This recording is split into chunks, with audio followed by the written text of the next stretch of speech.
สายฟรีเซิร์ฟเวอร์642นี่7 วันใน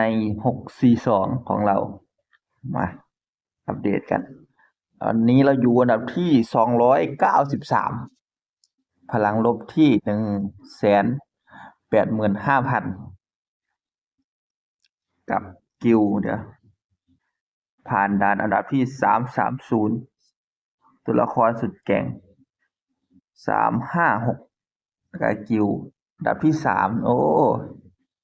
จังได๋เขาสิเตะค่อยออกแล้วพลังบ่ฮอด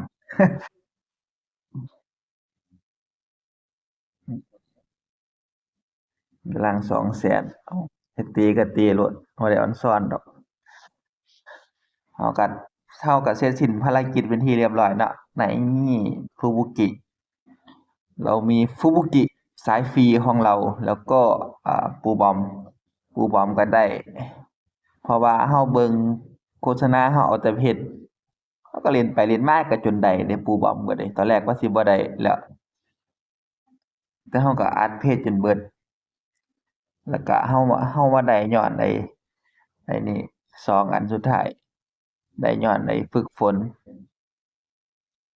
ไสล่ะบ่แม่นฝึกฝนเนาะฝึกซ้อมนี่พลังฟึบไปมาเบิ่งเฮาสิได้พลังเท่าใดไปตอนหามัน6,000,000เนาะเฮาก็เลยผ่าน3ฟึบทีมเฮาก็สิเป็นประมาณนี้ต้องเอาอันนี้ต้องเอาไอ้ฟึบโจเซตีธรรมดาฟูบุกิพายุคลั่งฟูบุกิสายฟรีโอ้ย180,000เว้าขนาดฟูบุกิข้อย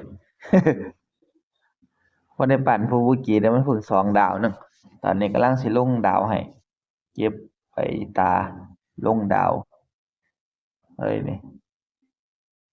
ได้5,600,000สภาพ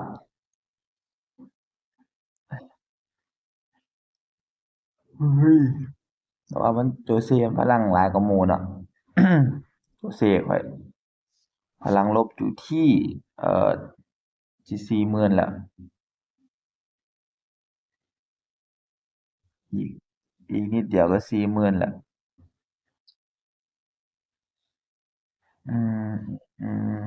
ฟูบุกิก็พอได้อัดหยังอยู่ดาวก็พอได้อัดให้ไป25ก่อนแล้วก็ตอนนี้ที่35ได้บ่ได้บ่ได้ก็เอาไว้ก่อนฟูบุกิพลัง25,000เฮาอยากได้ซื่อๆนี่ล่ะเอามาchallenge เจ้าของได้ฟูบุกิแถมได้ปูบอมพร้อมฟูบุกิเฮาก็ได้จากตัวนี้เนาะตอบแทนเสร็จแล้วตอบแทนจำกัดเวลานี่50ใบเราก็บ่ได้หยังมีแต่หินฮีโร่อันหนึ่งก็กิจกรรมบาคุซันก็อีกอันนี้บ่ทันดอกนี่บ่ทันฟูบุกิสิไปมื้ออีก2 มื้อก็ไปแล้วฟูบุกิ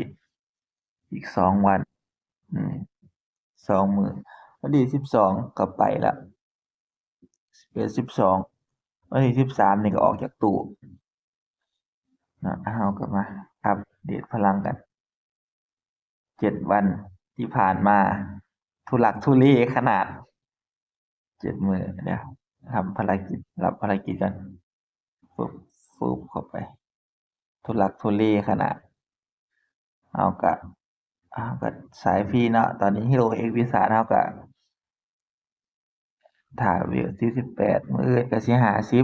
50สิได้อันนี้ได้อยู่ดอกอันนี้เพราะว่าเรามีปูปลอม เรามีปูปลอมแล้วก็หน้ากากหวานพร้อมตัวแบกเราหน้ากากหวานก็2 ดาวแต่ก็สิอัดอยู่หน้ากากหวานนี่อัดให้มันขึ้นไปฮอดมันมันขึ้น3 ดาวได้แล้วล่ะแต่ว่ามันยังบ่ได้ปานดาวตาบ่มีบ่ได้ปานนั้นนะตาบ่มีตาเพราะว่าเราได้มา30เศษคือสิได้น้อยแต่ว่าปกติอ้ออันนี้ SSR มัน30เนาะ SR มัน30 SSR มันค่อย40 ฟูบุกิเราก็สิค่อยๆปั่นไปแต่ว่าของเราก็บ่ได้ลง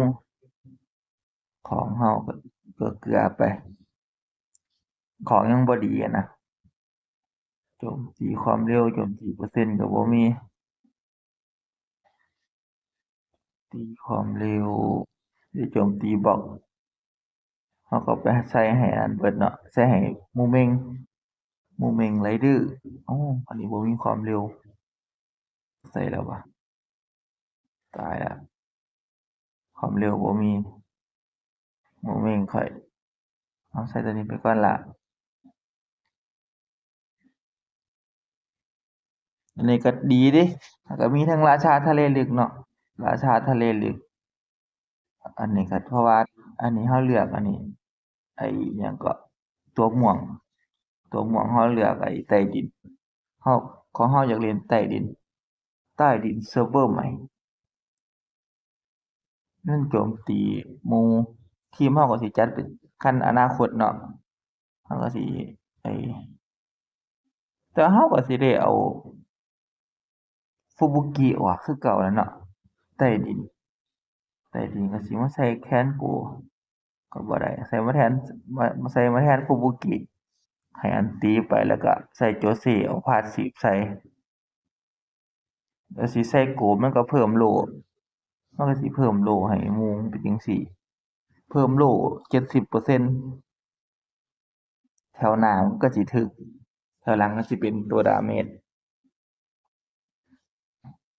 เพราะซั้นก็สิออกมาเป็นจั่งซี้แถวหน้าก็เป็นตัวดาเมจนี่เพราะว่าไอ้มันสิมอบ3ตัวเนาะ4ตัวหนึ่งข้างหลังข้างๆ2ข้างหน้า1กับตัวมันเองผู้คุยเฮ็ดสึประมาณนี้ล่ะทีมตอนนี้ก็ได้เล่นไปก่อน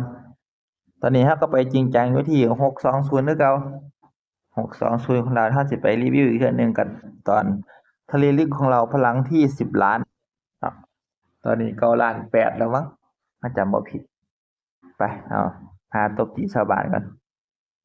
อันนี้เราก็ผ่านแล้วนี่อีก50,000เราก็ขึ้นแรงเพชรแล้วเข้าไปพลัง20,000กว่าแล้วเขาเจ้าข้อยยังอยู่17,000อยู่เอาเป็นหยังไป150,000เวล44เออลองเบิ่งดูล่ะไหวบ่ฉุเข้าไปโซนิกฝังซิงเอาฟับเรียบร้อยโอ้ไว้ใจได้ King Engine ตึกๆๆโชว์เข้าไปบล็อกลูกไฟไป2ลูกอื้อฮือ King ตูมเข้าไปยิงแสกหน้าติดโลไฮกาโลปล่อยหมัดตัวของแท้เขาเจ้าตบบังหัวไป100,000ติดกระดูกหักอื้อฮือฝรั่งขึ้นเตาตูม130,000โลจากเรียบร้อยปุ๊บโชว์ตีธรรมดาปูเมื่อกี้ว่ามีลูกไฟเฮ้ยแต่ไอ้ต้นศาสตร์อ้าวหมัดโกเฮ็ดสึลูกไฟมาได้ไสเนาะบัดนี้เนาะโชว์เรียบร้อยโชว์เข้าไปมาบาดนี้ฝังสีเงาโลเทิร์น2แฮ่งโลหนาแตกบ่โลโชว์โอ้เกือบเข้าแตกโลจางมาระเบิดปืนจักรกลฟุบตูมเข้าไปคันเฮาน่ะเฮาก็สิไปทันดวงเราสิเอาเสริมนี่เอาดวงดีกว่าโอ้โฮฟูเมื่อกี้ไปฝันแล้วบ่มีประโยชน์หยังฟูเมื่อกี้ข้อยอยากได้ซื่อๆโจะเข้าไประเบิดเพี้ยระเบิดปืนจักรกลฮึบเฮ้ยๆยิงตูม120,000กองบวกหย่องระเบิดเพี้ยตีธรรมดาระเบิดเพี้ยโชะเข้าไปมาตีธรรมดาไปมาบาดนี้เทิร์นที่3โลแฮ่งหนาขึ้นไปอีกฝังสีเงาโชะเรียบร้อย